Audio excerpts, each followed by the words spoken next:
Kitab Ezra.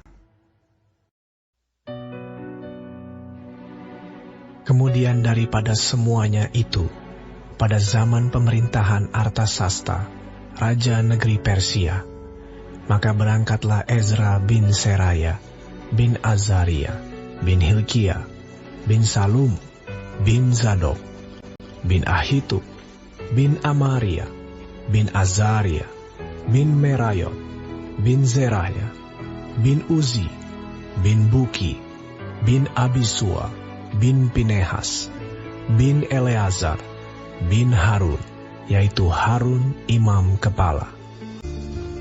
Ezra ini berangkat pulang dari Babel.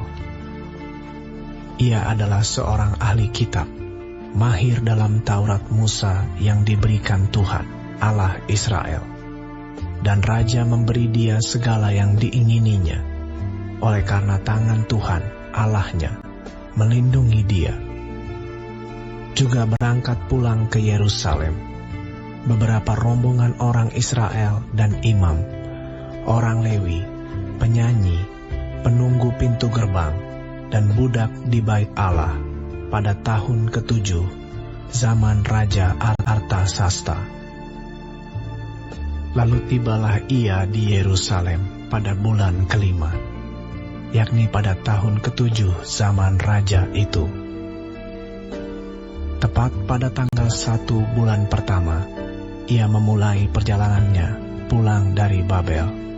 Dan tepat pada tanggal 1 bulan ke-5, ia tiba di Yerusalem, oleh karena tangan murah Allahnya itu melindungi dia. Sebab Ezra telah bertekad untuk meneliti Taurat Tuhan dan melakukannya, serta mengajar ketetapan dan peraturan di antara orang Israel. Inilah salinan surat yang diberikan Raja Artasasta kepada Ezra, imam dan ahli kitab itu, yang ahli dalam perkataan segala perintah dan ketetapan Tuhan bagi orang Israel. Artasasta, raja segala raja, kepada Ezra, imam dan ahli Taurat Allah semesta langit dan selanjutnya. Maka sekarang, olehku telah dikeluarkan perintah bahwa setiap orang di dalam kerajaanku, yang termasuk orang Israel awam, atau para imamnya, atau orang-orang Lewi, dan yang rela pergi ke Yerusalem, boleh turut pergi dengan engkau.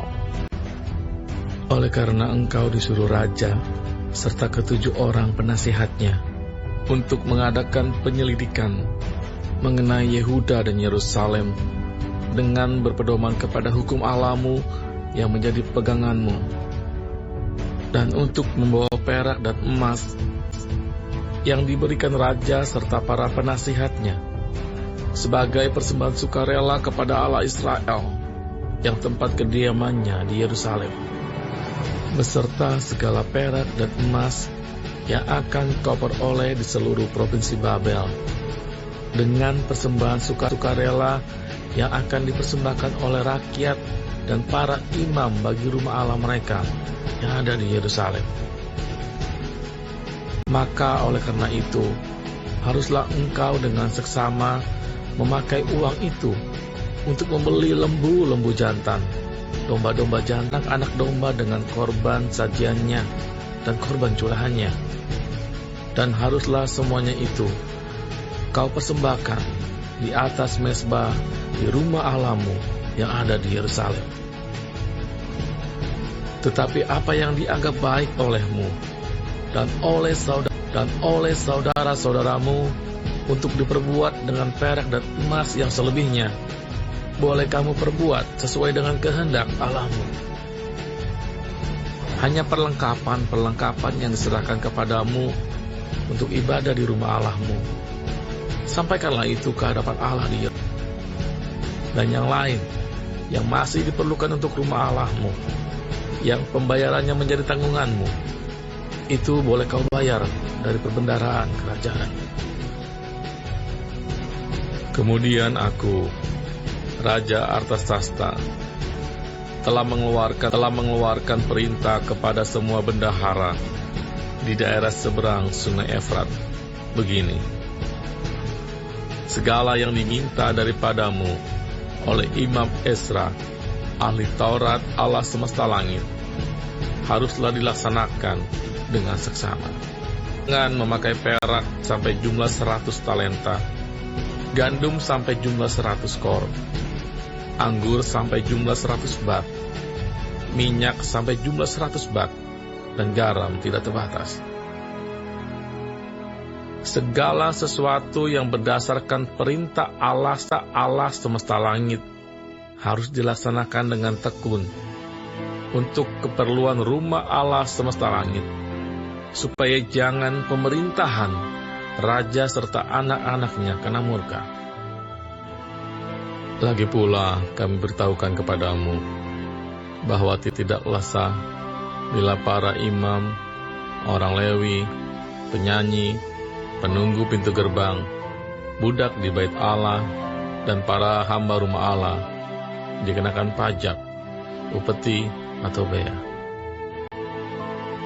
Maka engkau, hai Ezra, angkatlah pemimpin-pemimpin dan hakim-hakim sesuai dengan hikmat Allahmu yang menjadi peganganmu, supaya mereka menghakimi seluruh rakyat yang diam di daerah seberang Sungai Efrat, yakni semua orang yang mengetahui hukum Allahmu, dan orang yang belum mengetahuinya haruslah kau ajar.